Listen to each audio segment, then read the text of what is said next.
अथ श्री गोकुलनाथाष्टकम्। भवभीतजनाखिलभीतिहरं हरवन्दितनन्दतनूजरतं रतवृद्धगुरुद्विजभृत्यजनं जनदुर्लभमार्गसुबोधकरम् करपद्मसुसेवितशैलधरं धरणीतलभिश्रुतसाधुगुणं गुणसिन्धुविमर्दितदुष्टमुखं मुखकल्पितमार्गनिवृत्तिपरम् परमप्रियमङ्गलभेषधरं वरवन्दुसुहेसुतलाब्धसुखं सुखसागरमाब्जुचचारुमुखं मुखपङ्कजकीर्तितकृष्णकथं कथनीयगुणामृतवारिनिधिं निधिसेवितमर्चितपद्मपदं पदपङ्कजसंश्रितविज्ञबुधं बुधविठ्ठलनाथ चतुर्थसुतं सुतरां करुणाब्धिमनन्तगुणं गुणरत्नविराजितशुद्धतनुं तनुरत्नवशीकृतनन्दसुतं सुतमित्रकलत्रसुसेव्यपदम् पदपङ्कजपावितसाधुजनं जनहेतुगृहीतमनुष्यतनुं तनुकान्तितिरस्कृतपञ्चचरं शरणागतरक्षितभक्तजनं जनतोषणपोषणदातहृदं हृदयार्पितगोपवधूरमणं रमणीयतरामलभक्तिकृतं कृतकृष्णकथामृततीप्तजनं जनवाञ्छितकामदरत्नगुणं गुणभूषणभूषितलोकगुरुं गुरुगोकुलनाथमुपास्यमहं महतां परिसेवितमाकलये भवभीतजनाखिलभीतिहरं हरवन्दितनन्दतनूजरतं रतवृद्धगुरुद्विजभृत्यजनं जनदुर्लभमार्गसुबोधकरम् करपद्मसुसेवितशैलधरं धरणीतलभिश्रुतसाधुगुणं गुणसिन्धुविमर्दितदुष्टमुखं मुखकल्पितमार्गनिवृत्तिपरम् परमप्रियमङ्गलभेषधरं वरवन्दुसुहेसुतलाब्धसुखं सुखसागरमाब्जुचचारुमुखं मुखपङ्कजकीर्तितकृष्णकथं कथनीयगुणामृतवारिनिधिं निधिसेवितमर्चितपद्मपदं पदपङ्कजसंश्रितविज्ञबुधं बुधविठ्ठलनाथ चतुर्थसुतं सुतरां करुणाब्धिमनन्तगुणं गुणरत्नविराजितशुद्धतनुं तनुरत्नवशीकृतनन्दसुतं सुतमित्रकलत्रसुसेव्यपदम् पदपङ्कजपावितसाधुजनं जनहेतुगृहीतमनुष्यतनुं तनुकान्तितिरस्कृतपञ्चचरं शरणागतरक्षितभक्तजनं जनतोषणपोषणदातहृदं हृदयार्पितगोपवधूरमणं रमणीयतरामलभक्तिकृतं कृतकृष्णकथामृततीप्तजनं जनवाञ्छितकामदरत्नगुणं गुणभूषणभूषितलोकगुरुं गुरुगोकुलनाथमुपास्यमहं महतां परिसेवितमाकलये भवभीतजनाखिलभीतिहरं हरवन्दितनन्दतनूजरतं रतवृद्धगुरुद्विजभृत्यजनं जनदुर्लभमार्गसुबोधकरम्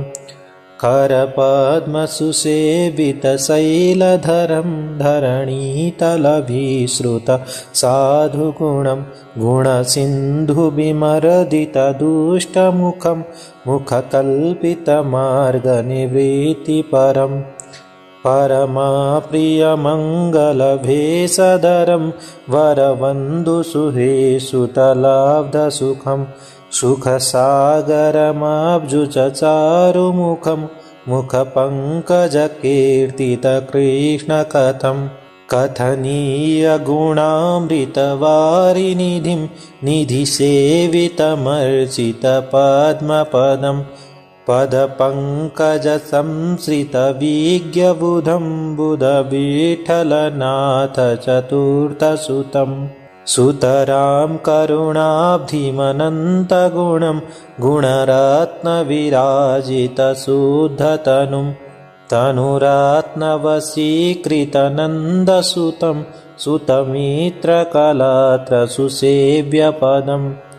पदपङ्कजपावितसाधुजनं जनहेतुगृहीतमनुष्यतनुं तनुकान्तितिरस्कृतपञ्चचरं शरणागतरक्षितभक्तजनं जनतोषणपोषणदातहृदं हृदयार्पितगोपवधूरमणं रमणीयतरामलभक्तिकृतं कृतकृष्णकथामृततीप्तजनं जनवाञ्छितकामदरत्नगुणं गुणभूषणभूषितलोकगुरुं गुरुगोकुलनाथमुपास्यमहं महतां परिसेवितमाकलये भवभीतजनाखिलभीतिहरं हरवन्दितनन्दतनूजरतं रतवृद्धगुरुद्विजभृत्यजनं जनदुर्लभमार्गसुबोधकरम् करपद्मसुसेवितशैलधरं धरणीतलभिश्रुतसाधुगुणं गुणसिन्धुविमर्दितदुष्टमुखं मुखकल्पितमार्गनिवृत्तिपरम् परमप्रियमङ्गलभेषधरं वरवन्दुसुहेसुतलाब्धसुखं सुखसागरमाब्जुचचारुमुखं मुखपङ्कजकीर्तितकृष्णकथं कथनीयगुणामृतवारिनिधिं निधिसेवितमर्चितपद्मपदं पदपङ्कजसंश्रितविज्ञबुधं बुधविठ्ठलनाथ चतुर्थसुतम् सुतरां करुणाब्धिमनन्तगुणं गुणरत्नविराजितशुद्धतनुं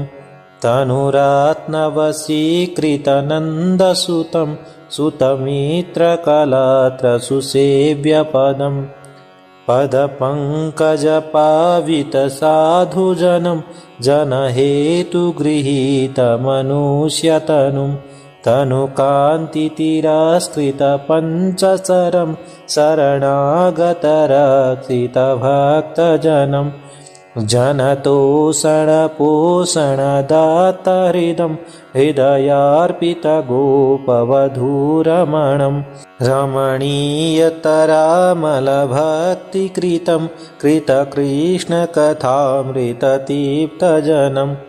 जनवाञ्छितकामदरत्नगुणं गुणभूषणभूषितलोकगुरुं गुरुगोकुलनाथमुपास्यमहं महतां परिसेवितमाकलये भवभीतजनाखिलभीतिहरं हरवन्दितनन्दतनूजरतं रतवृद्धगुरुद्विजभृत्यजनं जनदुर्लभमार्गसुबोधकरम्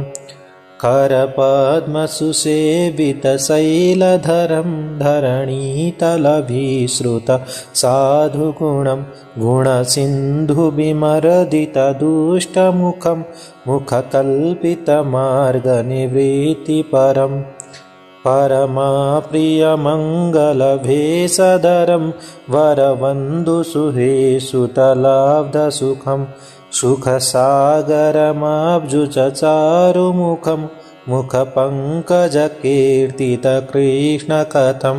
कथनीयगुणामृतवारिनिधिं निधिसेवितमर्चितपद्मपदं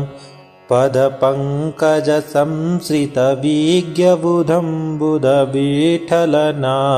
चतुर्थसुतम् सुतरां करुणाब्धिमनन्तगुणं गुणरत्नविराजितशुद्धतनुं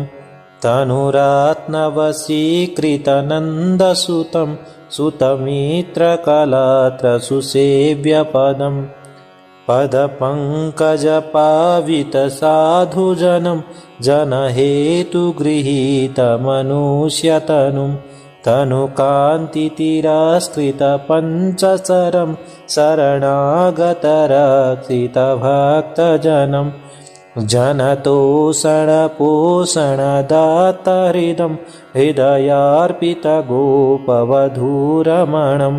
रमणीयतरामलभक्तिकृतं कृतकृष्णकथामृततीप्तजनं जनवाञ्छितकामदरत्नगुणं गुणभूषणभूषितलोकगुरुं गुरुगोकुलनाथमुपास्यमहं महतां परिसेवितमाकलये भवभीतजनाखिलभीतिहरं हरवन्दितनन्दतनूजरतं रतवृद्धगुरुद्विजभृत्यजनं जनदुर्लभमार्गसुबोधकरम् करपद्मसुसेवितशैलधरं धरणीतलभिश्रुतसाधुगुणं गुणसिन्धुविमर्दितदुष्टमुखं मुखकल्पितमार्गनिवृत्तिपरम् परमप्रियमङ्गलभेषधरं वरवन्दुसुहेसुतलाब्धसुखं सुखसागरमाब्जुचचारुमुखं मुखपङ्कजकीर्तितकृष्णकथं कथनीयगुणामृतवारिनिधिं निधिसेवितमर्चितपद्मपदं पदपङ्कजसंश्रितविज्ञबुधं बुधविठ्ठलनाथ चतुर्थसुतम् सुतरां करुणाब्धिमनन्तगुणं गुणरत्नविराजितशुद्धतनुं तनुरत्नवशीकृतनन्दसुतं सुतमित्रकलत्रसुसेव्यपदम् पदपङ्कजपावितसाधुजनं जनहेतुगृहीतमनुष्यतनुं तनुकान्तितिरस्कृतपञ्चचरं शरणागतरक्षितभक्तजनं जनतोषणपोषणदातहृदं हृदयार्पितगोपवधूरमणं रमणीयतरामलभक्तिकृतं कृतकृष्णकथामृततीप्तजनं जनवाञ्छितकामदरत्नगुणं गुणभूषणभूषितलोकगुरुं गुरुगोकुलनाथमुपास्यमहं महतां परिसेवितमाकलये इति सिंहावलोकयमकगर्भा श्रीगोकुलनाथाष्टकं सम्पूर्णम्।